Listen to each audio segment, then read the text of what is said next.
have Tony Gomez on the line to share with us. 5 weeks ago, Tony had $20,607 of AP for the week. Now, he took the next week off.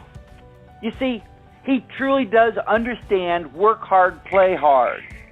The next week, 3 weeks ago, over $11,000 of AP. 2 weeks ago, over $8,000 of AP. And this week, once again, over $20,000 of AP. In other words, the last 4 weeks that Tony's worked, if you add the AP together, it's more than $60,000 of AP in 4 weeks. Hey, welcome. I just wanted to insert in this particular compilation video some thoughts about the commissions that you should be excited about, because we're working with more new agents, commissions, and so forth. We have some veteran agents that we're bringing on board, but I wanted to show you what the income would be with a $60,000 month. That's a screaming month. That's huge. And so I wanted to run the numbers so you can do the math for yourself on a regular basis. So if you had, for example, a month of about, say, a week, $5,000 a week, that's $20,000 a month annual volume. Take that times 0.65%, which is the usual normal. 60% is our bottom. That's the start for green people, and then 65, 70%, and then going on up to more veteran agents at 80, 90%. That would make actually an income, if you did $20,000 in annual volume, $5,000 per week consistently, and $20,000 not unusual for new people. I'll show you in this video those people times 0.65. That is $13,000 that you would have put into your bank account for that month. How does that sound? Easy to do. It's work though, a 40-hour week.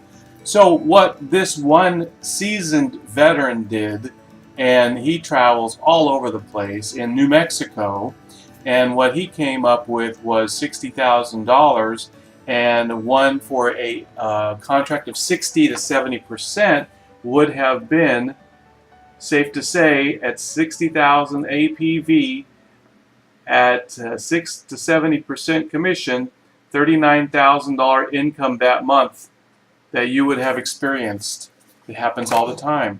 So watch more and see the other people that I've captured from YouTube videos, put them together so you could see what's going on out there and how you can make this career fly and make your income over $100,000 this year. There is an order to things.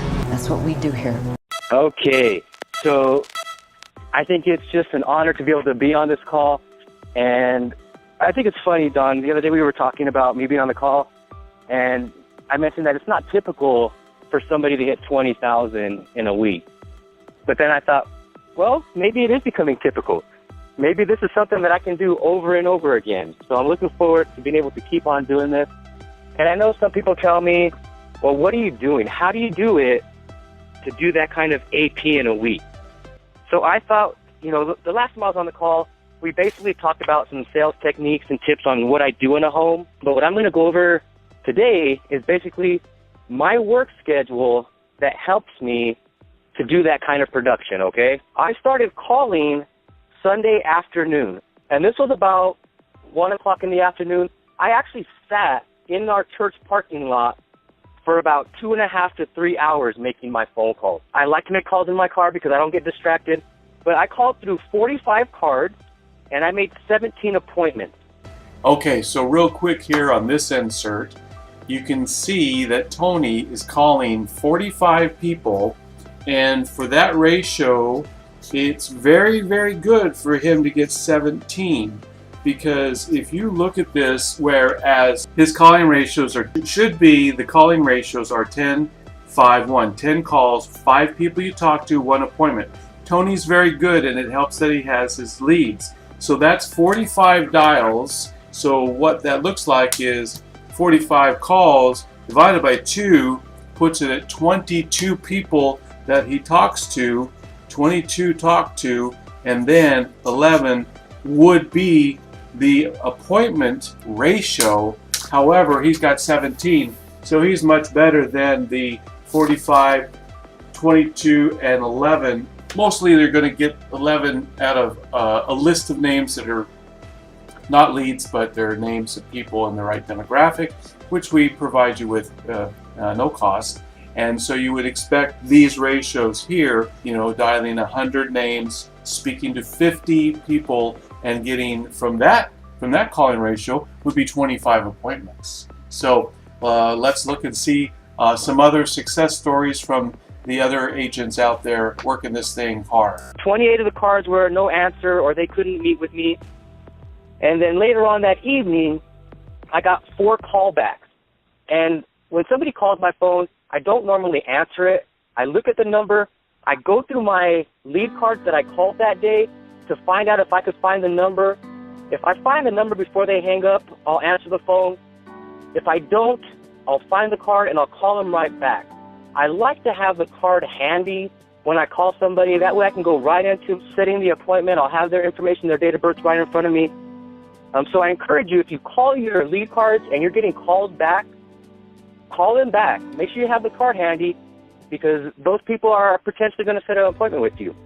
Now, I think the main thing that you've got to do when you're making your phone calls is learn to overcome objections. Because just like when you're in a house, you're going to get objections. You've got to overcome those to be able to make the sale. Your first thing is set the appointment. You've got to overcome the objection because you're going to get those even on the phone.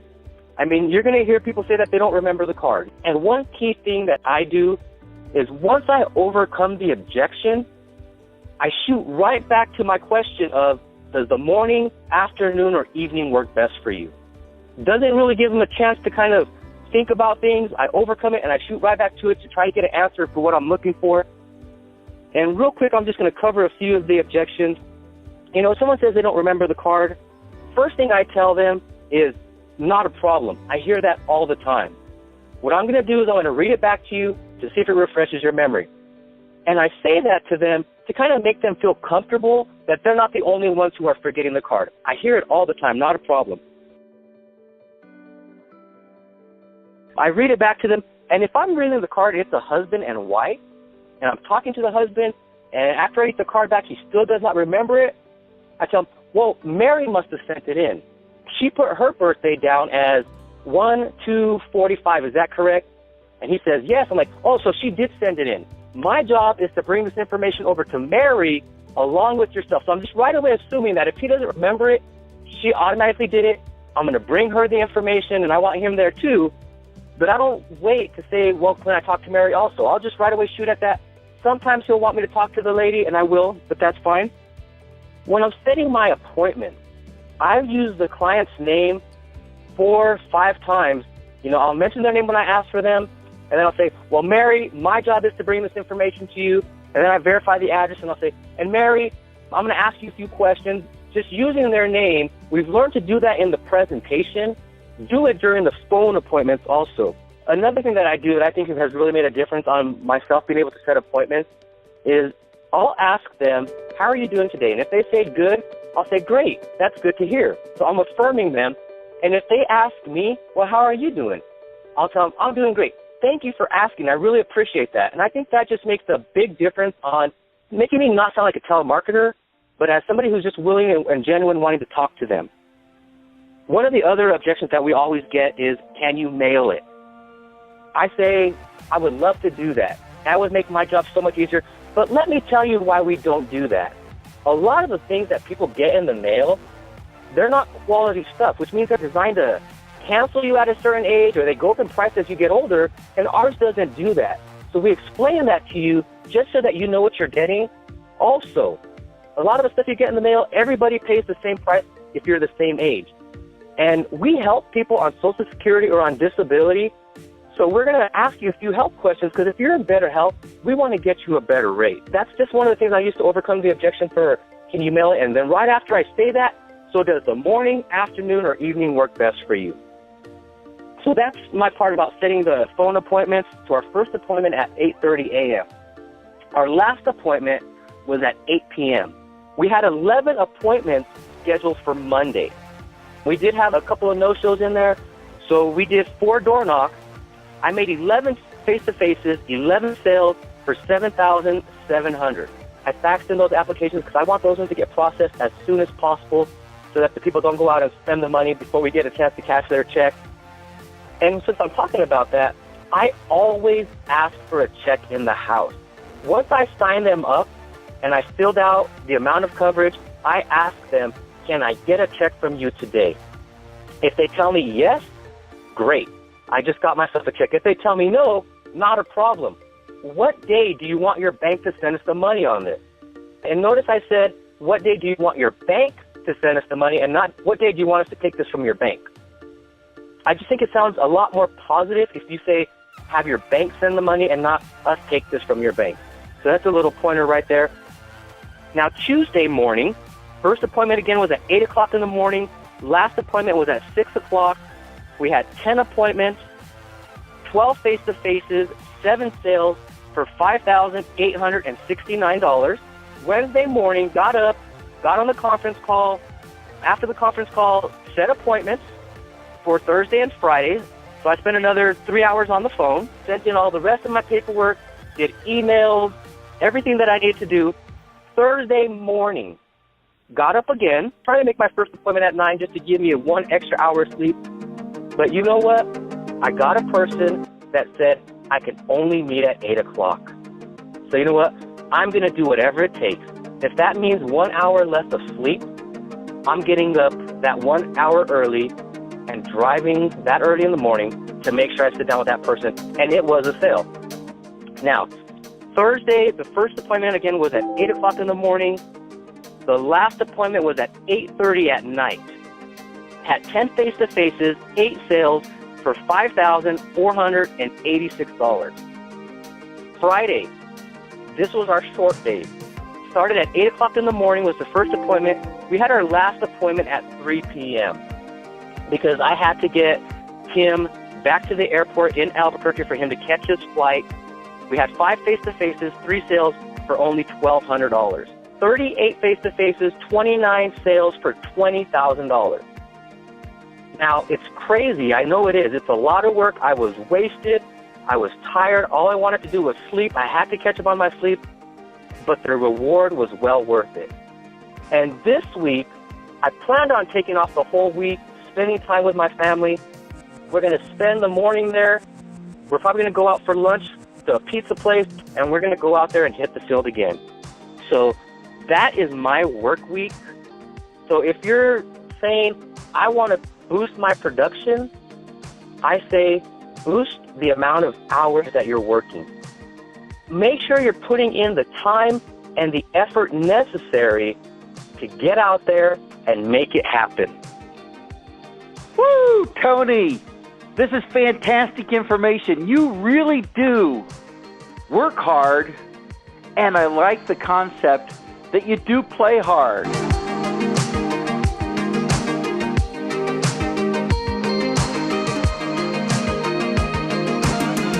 So I'm back here again in the studio, but this time I got a special treat. I'm here with Elijah McKinney. What week was that you did over $11,000 of premium? That was 4 weeks ago.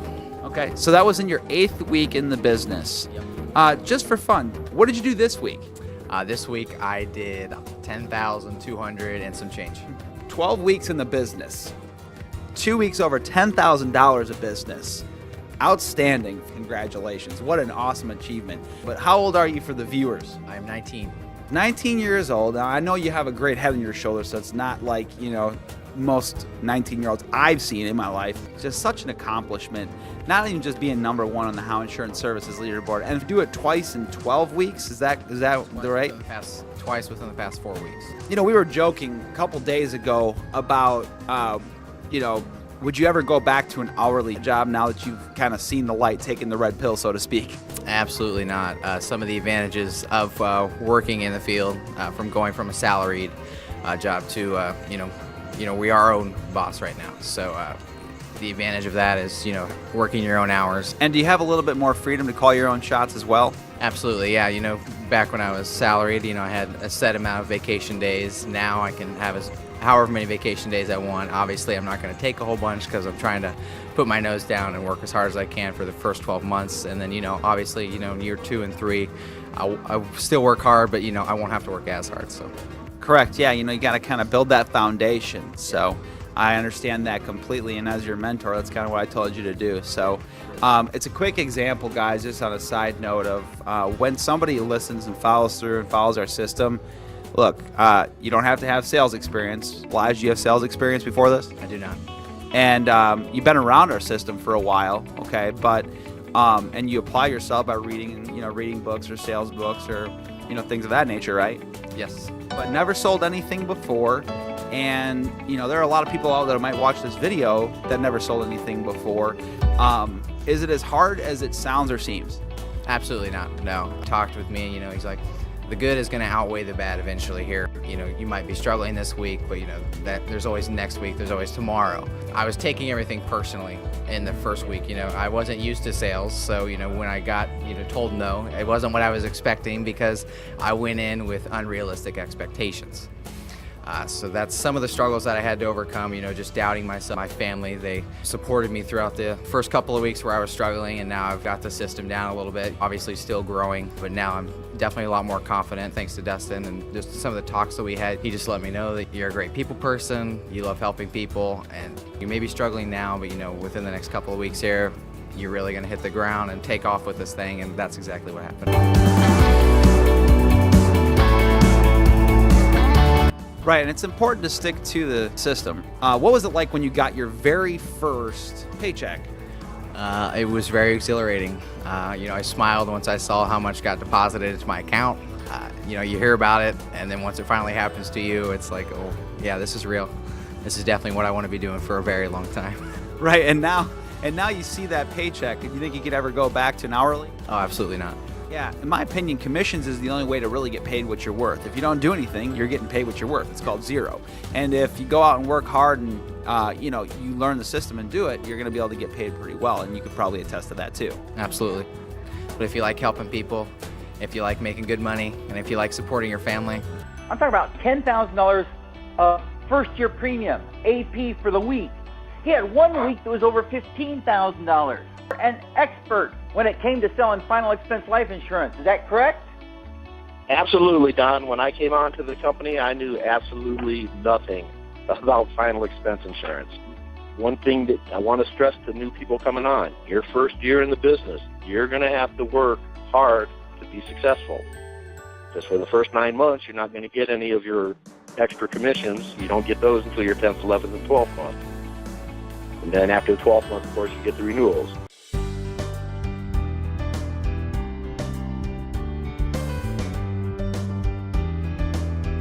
I'm on the phone with Laura.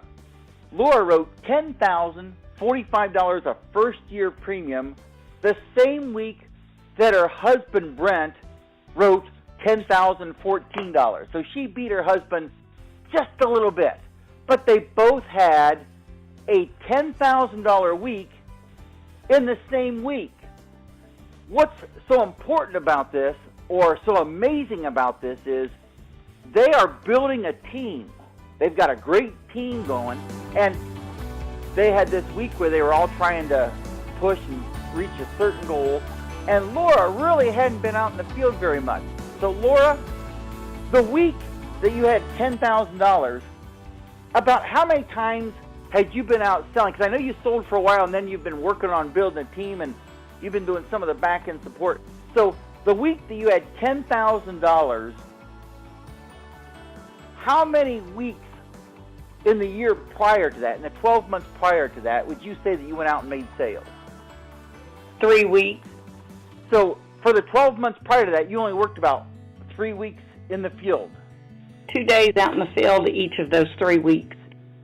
Now, a year before that, you had been out in the field on a regular basis to some degree, correct? To some degree, yeah. I still kind of was doing it part-time, but I was trying to go out at least twice a week. So you understood the theory behind going out and selling. You just haven't been out selling. Is that correct? Correct. So tell me, what was it like not having sold and say, okay, I'm going to go out and try and have a big week this week? What was that like to you? Well, actually, I was pretty nervous to begin with because it had been quite a long time before I had went out. The last time before that had been several months. So I actually was pretty nervous, thinking, boy, I hope I remember everything. And so I kind of just prepared my week the way Brent has trained everybody in his group to do. And I started getting ready on Friday night when I received my leads the week before, getting them in order, and just kind of preparing what my week was going to be. I actually was planning on working 3 days out in the field, and on the other 2 days of the week, I was planning on doing my recruiting. So before I went out Sunday night, I sat down, looked at my presentation book, made sure everything was in order, got my briefcase all in order, made sure I had all my apps, all that kind of thing. I just really wanted to be prepared because I knew that I was rusty. Really wasn't sure if it all come back to me quickly or if it would take me a couple times to get everything back. I just really made sure I was prepared Sunday to go out Monday. I guess I really started 2.5 weeks before that because I made sure I put in my lead order so that it would come in and I would have fresh leads for that week. When Monday came around, I felt like I was pretty prepared as far as my presentation book, my briefcase, and I had looked over and kind of thought about the steps that I need to do. I went out and worked it Monday and did really well for the whole week. Well, very, very good. So how many days did it actually take you? Well, I went out the first 3 days, the 3 days that I had planned to work, which was Monday, Tuesday, and Thursday. That evening, I kind of started figuring up my AP for the whole week, and I realized that I was pretty close to a 10,000 week. And knowing that I don't get to go out in the field and work very often, I thought that this may be my only chance for a while to hit that 10,000. I'm close enough. I'm going to go out and work Friday. So I kind of made a decision that I was going to work as long as I needed to work on Friday until I hit the 10,000. I actually ended up doing it very early on, so I actually was out about 3.5 days. So you didn't then go out and work on Saturday to try and shore that thing up. You were set. Yep, I was set. Very good. And for what it's worth, AP stands for Annualized Premium, which is the first year premium. That's a pretty good week for the two of you, wouldn't you say?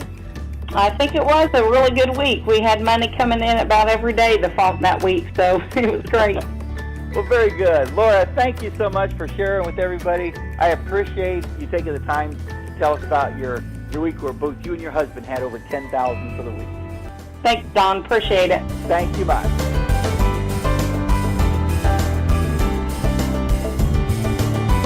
I did a total of 12 appointments that were booked. I only saw 11. And again, this is over the course of 3 days in the field. I completed 10 applications out of the 11 I went to of the 90, so I consider that a 91%. Actually, it's a little lower than that. I take the apps written to apps booked ratio. That's kind of how I track my numbers. So that's probably a little bit closer to, I don't know, 85%. I can't do the math real quick. But total AP written, you can kind of see it if I scroll over here. There it is 4,500 and change. So fantastic week. Considering, if you'll notice right up here, I didn't buy any leads. Everything I worked, including the prior week 3, was all existing clientele. I have kind of run into a situation where I don't have fresh leads. I expected to get a little higher return off of some non-fixed price mailers that I was dropping, and it turned out to be much lower than anticipated. So I had to kind of, figure out what I was going to do with the situation I was in. So I decided to go ahead and dial on my old clients. And over the course of 2 weeks, I wrote in excess of 8,000 AP, with probably, I would say, 80% of that business being clients, 20% being new business or referrals. So pretty good amount of business written. So,